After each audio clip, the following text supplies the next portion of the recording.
everyone, welcome to my channel. I'm Sarah and I will be speaking about the inner child therapy and all the subjects that it refers to. There is a lot to cover, but today I just wanted to focus on what the inner child therapy is and what it entails. I have been in this style of therapy for the last 4 years and I use the tools from it in my daily life. I find them extremely helpful. So I wanted to share my perspective with you today. The inner child therapy facilitates for us a journey in finding parts of us that remain stuck, lost, and hurt. Those parts of us remain stuck because they are versions of us that experienced distressing situations, and the response to that distress was blocked for us, wasn't allowed. So instead, it got frozen in the body, and it's still there. Those parts of us, those pieces are still waiting for us to revisit those situations and to resolve that conflict. So in inner child therapy, once we find those parts, those pieces, we can then look at and investigate what happened to us. We can identify the pain and we can point at the oppressors that were causing that pain. And that doesn't mean walking around and pointing and blaming everyone else for our pain. But it's very important to identify where we were mistreated and how. Because a lot of our identity is built around the treatment we received in childhood. And oftentimes, this isn't the energy, these aren't the beliefs, and this isn't the nature that we came here into this world to manifest. But we repeat those unhealthy, toxic, generational patterns simply because we don't know that there is another way. And in inner child therapy, we can consciously change those patterns so that we can reclaim a life that is more aligned with what we came here to manifest.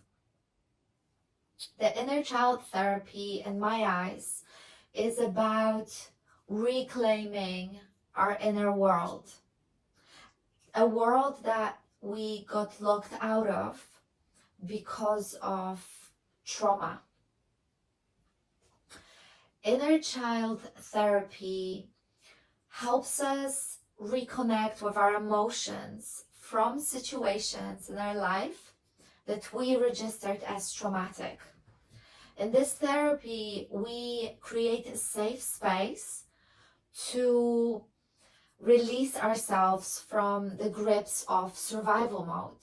That survival mode made us freeze up strong emotions that were too intense, too difficult, too heavy for us to experience on our own, without support, without an empathetic witness. Resma Menakem, in his book, My Grandmother's Hands, talks about trauma in a really comprehensible way. He writes that trauma always happens in the body. It is a spontaneous protective mechanism that our body uses to stop or prevent potential damage. Trauma is not a weakness or a flaw, but a highly effective tool of safety and survival. Trauma is not an event. It is our body's response to an event that it perceives as potentially dangerous. Trauma can cause us to react to the present moment in ways that can seem highly inappropriate, overly charged, or otherwise out of proportion. So if we experienced trauma situations in our life, every trauma situation when we had to freeze strong emotions such as sadness, anger, shame, fear, sense of injustice, sense of abandonment, frustration, sense of betrayal, those emotions didn't disappear. They were added to a whole snowball of emotions that we carry inside. So, in our present moment, when we are faced with sadness, fear, shame, we defer from it. We run from it. We distract ourselves. We numb ourselves. Because to feel that portion of emotion that just arose for us in the present moment means to feel it all, to feel that whole snowball of emotions that we have suppressed. The problem is that where we tap in for joy is the same place where we connect with all the array of emotions, such as sadness or fear.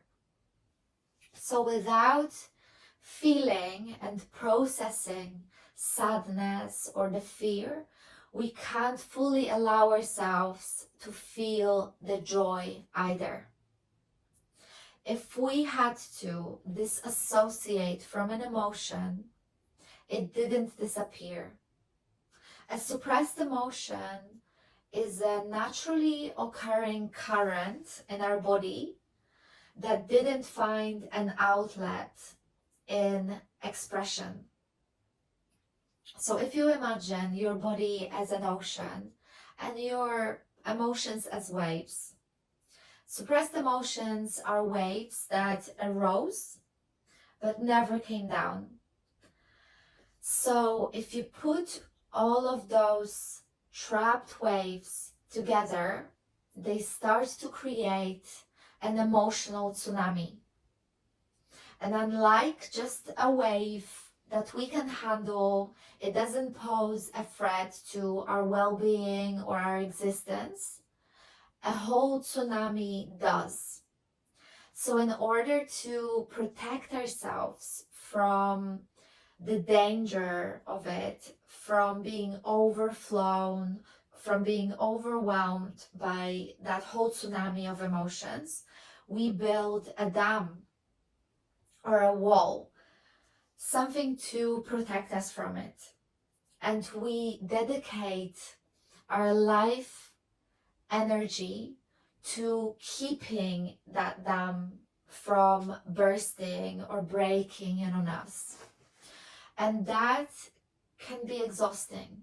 That can be draining. Our emotions are extremely important messages from our body that it is time to release tension, build up tension.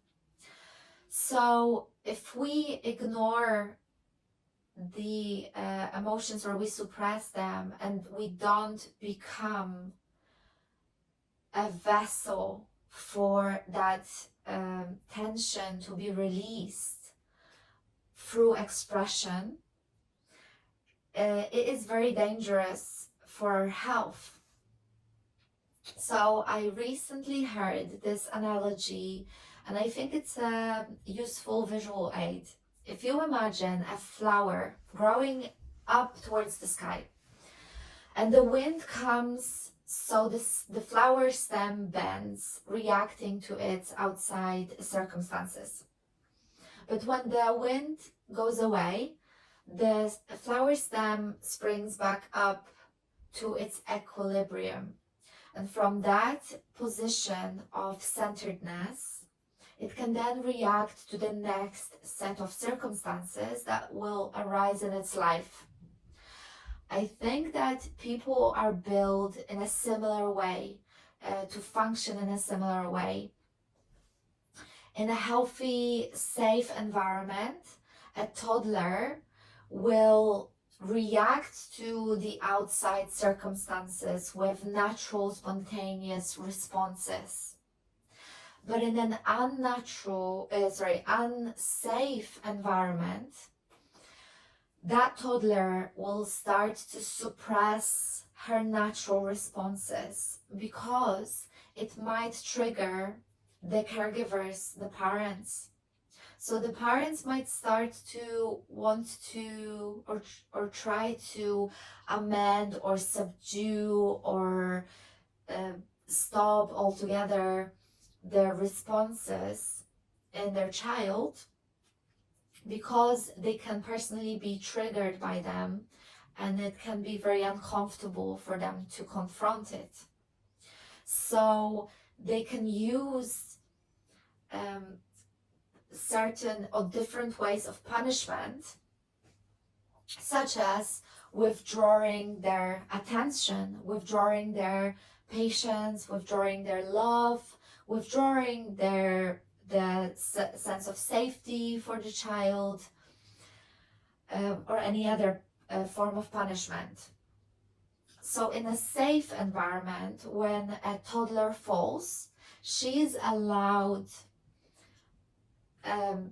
to feel her pain, her shock, the fear, the sadness. And through crying, through shouting or shaking, that energy of that emotion is released. And it doesn't get stored in, doesn't get frozen in the body. In nature, animals don't experience PTSD because their body is allowed involuntary shaking, so the energy of the emotion can be released, can pass through the body and doesn't get frozen in. Another really good metaphor for emotions and how they work in us is our breath. Our breath symbolizes the rhythm of life, but also illustrates for us how emotions work. We don't hold on to our breath. We take it in for as long as we need to, for it to oxidize our cells, and then we release it. We let go of it. It's similar with our emotions. We allow them to pass through our body and then we release them so that we can be ready for the next set of circumstances, for the next set of emotions to arise in our body. If we didn't have a safe environment in childhood to process our emotions, it is likely that we have accumulated a lot of those trapped waves by the time we have reached adulthood. And I always see that tsunami behind that dam to be like sewage. And that's because what's behind it can be ugly. Anger turns into rage there, sadness turns into desperation, because those emotions accumulate. And if we have to go through life having to keep that dam from bursting, it becomes almost impossible to react and respond to life as it happens. And it's especially difficult to respond to situations that are emotionally charged, emotionally challenging or stimulating, such as an illness of a family member, or a death of a friend, or a breakup, loss of a job, anything like that, because our default state is overwhelmed by all the unprocessed emotions that we carry with us. So that puts us at a massive disadvantage when it comes to reacting to life and the present moment. We are not only facing an illness of a family member, but we are facing an illness of a family member, and on top of that, all the loneliness from the times when our parents were absent, working, busy, depressed, drunk, ill, enmeshed, codependent with one another, dealing with their own traumas. We are facing all the fear from having to be brave for our immature parents, for having to confront and face this big scary world without a stable adult in our life. All the fear from being responsible for way too much, way too early. We can face all the sadness and grief from not receiving unconditional love, from not receiving safety, affection, warmth. We can also be facing a lot of anger for having had lost our childhood, for being robbed of our childhood that was meant to be all about playfulness, all about carelessness. But we had to grow up early. As long as our trauma isn't healed and we haven't revisited those parts of us, we haven't resolved those conflicts, the interactions in our life with people are likely to trigger us, which means they will emotionally bring us back to that source situation. And the more emotionally charged the situation from the past, the stronger we are likely to react in the present moment. We are likely to respond to situations from that wounded part of us. And if we don't have the memory or awareness of that source situation, we might not know that our response, our reaction is disproportionate to the present moment, but is proportionate to the source situation instead. If we don't process our responses, if we don't allow ourselves to pause, stop, and see where those responses are guiding us, which situations in the past those responses are related to, we always carry with us a part that is suppressed, a part that is a secret to us and others.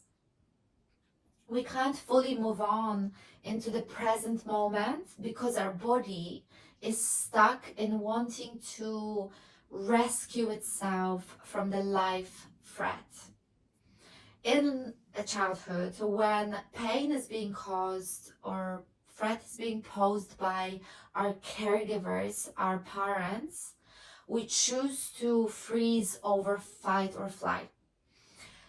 Fleeing the home can be even more risky, more dangerous. Our lizard brain prioritizes safety for us always.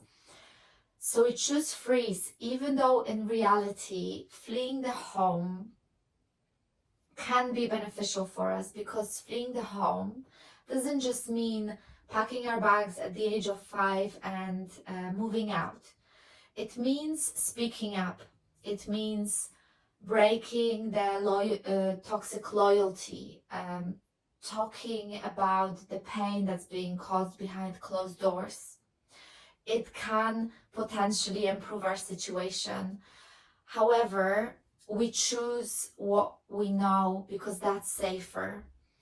Even though what we know is extremely painful, we'll still choose the devil we know. Fighting our oppressor is, of course, out of the question because it can cause us even more pain, risk, danger.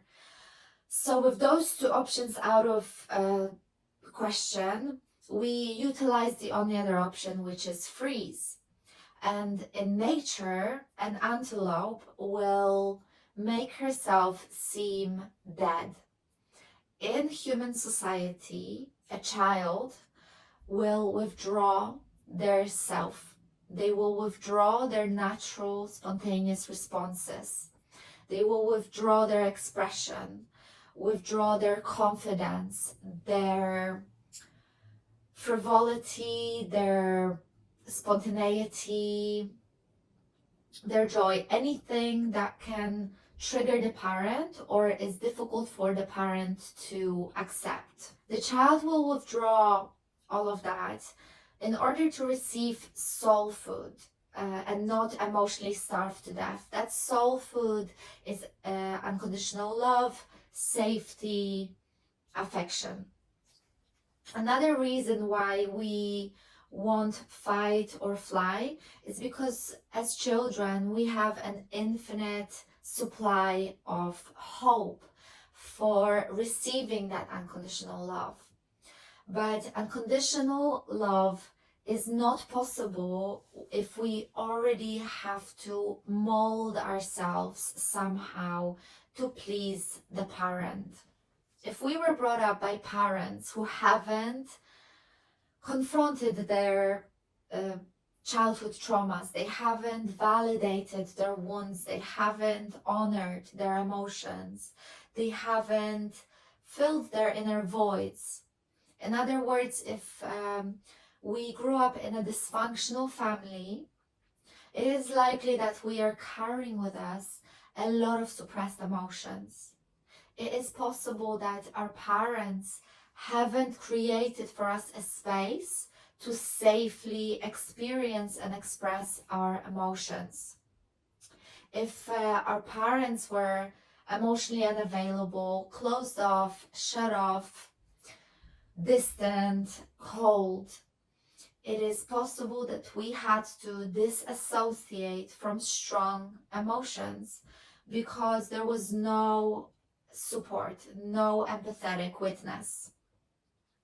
If a parent hasn't done their emotional work, they will not be capable of creating that safe space for their child to experience, express their emotions. If a parent hasn't taken responsibility for their wounds, they will be reacting from a space of their wounded inner child and not from a perspective of a responsible adult. Inner child therapy is all about becoming that guardian, becoming that parent, that caregiver to ourselves, learning how to protect ourselves, how to treat ourselves well, and realizing that the ways of life, the ways of being treated, or the beliefs that we inherited or learned in our childhood doesn't have to manifest themselves in our present moment. We can learn different ways. We can learn how to treat ourselves in different ways and how to stop the pain from our environment, because we realize in this therapy that we are no longer helpless, hopeless children. We are grown up, we are adults, and this shift in a mindset can be extremely empowering, enabling, but it is also scary to have to confront our painful story, because oftentimes it can feel very overwhelming because we haven't catered, we haven't catered to that space for a long time, and we a lot of the times we are not even sure what we're going to find there, what we're going to find behind that dam, behind that wall that we built for ourselves. And that can be scary. But with support from a therapist, someone who can guide us, someone who we can trust, possibly someone who has gone through a similar journey and they know the way, is can be extremely powerful. That's everything I've got for you today. If you have any questions or your perspective is different, let me know, comment below. If you have anything to add as well, I'm really interested to hear your point of view. Thank you so much for being here, for watching, and I will see you at the next video. Thank you.